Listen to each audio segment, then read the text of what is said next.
you're back at it. Now, today we'll be hacking the client. That's you. We'll be talking about how you are a contribution to part of the failure of your construction work. Now, it's okay. We can all acknowledge it. We Nigerians or our part of the world, we are not trained to pay for services. You believe you can do things on your own, right? You believe you know how many blocks you need. You believe you know how you have the design in your head. You have something you want to know. So you feel you don't need an architect. You don't need a structural engineer. You don't need a quantity surveyor. You don't need this. You don't need that. And you start your construction yourself. By the time you spend a lot of money, your savings, your loan, and everything, then the building collapse.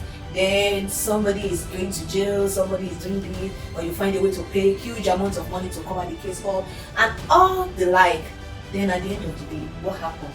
You lose money, and in most cases, people lose themselves because they can never be themselves again. They've lost what means life to them. So how can we deal with that? Then you are asking yourself, how can I be control? How can I be part of that? No, I can't do that myself. Yes, you did.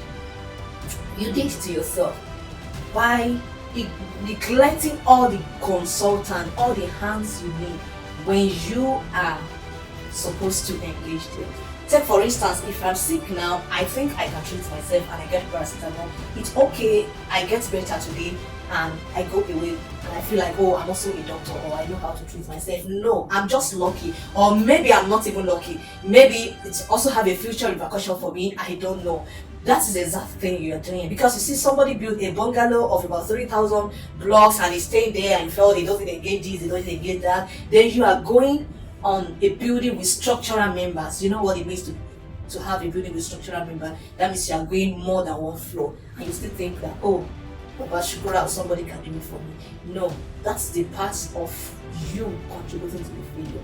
Now I'll be talking about the consultant, the major consultants you need in your construction. And the number one that all of us, almost like 60, 70, 80% of us will never think of, it's the guy that gives you the report of your soil, the land you procure, the land you bought, and you think, oh, this is my land. You don't know the report. You don't know the status of the land. You don't know anything about geographical report of that area.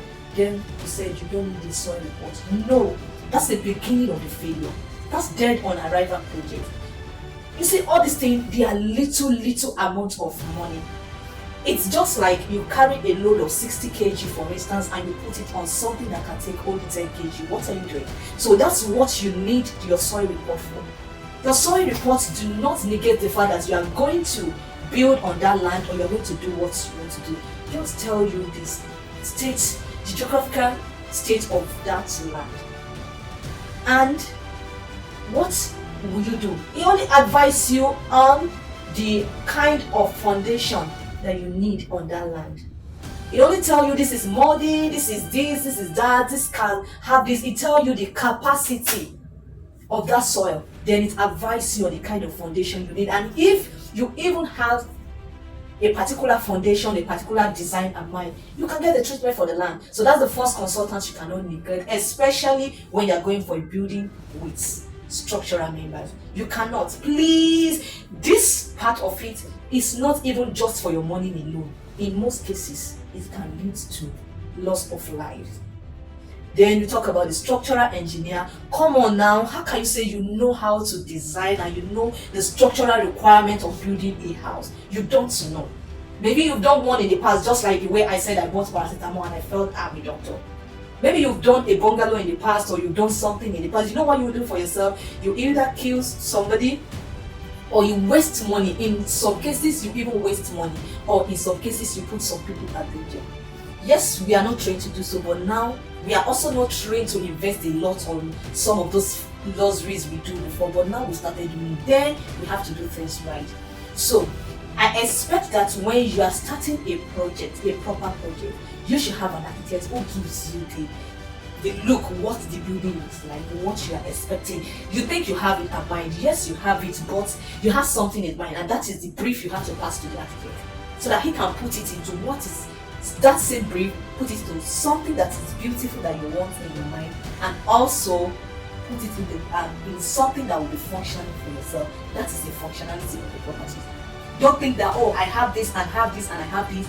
I see people these days using column to beautify the house. No, that is a waste of money. There are so many other things your architect will advise you on. That's about architecture. Then more of it will be getting later. Then for structure, no, you can't even do that. You can't even think that you don't need a structural engineer on your project. No, it's deadly. It's a suicide mission. Please, it's a suicide mission. And then we talk about quantity surveyor. Look, if you want to engage us, if you want, don't engage us. But I will advise you, if you are following us in Petimal Consult, don't even do any project without a quantity surveyor. In our own case, most likely you will not die. I will tell you the truth. I told you it's going to be the hack. If anybody tell you that without a quantity surveyor your building will collapse, it's a lie. You will not die. But I tell you, if anything is going to kill you, it's going to be the pressure from your loan company. That is the way quantity surveying part of it can come in. Our own is to manage the costs.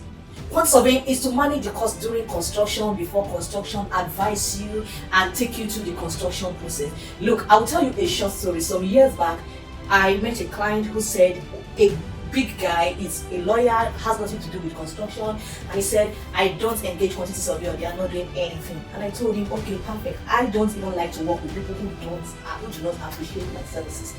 Then he started a project. I checked the works on the project. It was over 2 billion naira. I told myself, no, this man is not doing himself any favor by not engaging the quantity surveyor. You know what I did? I told him, I'm not going to charge you just like any other consultant. Let's do this. I will work with you for free with what you have now as your cost of project. Anything I save for you, you pay me 20% of it. He was happy. He felt like, I'm sure you are not saving anything. But by the time we were done, he was begging to negotiate the 20%. Because really, I saved him over 500 million. Of course, he cannot afford to say like, I want to pay 20% of this 500 million. Since that day, he changed his mentality. Let me tell you, that means in all the past projects he has been doing, he has accepted in himself that he has been wasting over 30%, 30 to 35%. Look, on any project, I tell you, taking it to myself, that you get into without involving a cost expert in construction, you are wasting nothing less than 30% of the cost you are spending on it. Because look, you are not working with angels. You need somebody to regularize things for you. Amidst your consultant, amidst your contractor, amidst your supplier, you need somebody to regularize things for you. You need somebody to do it with clauses, with rules, with regulation, with what we call contractual obligations and direction.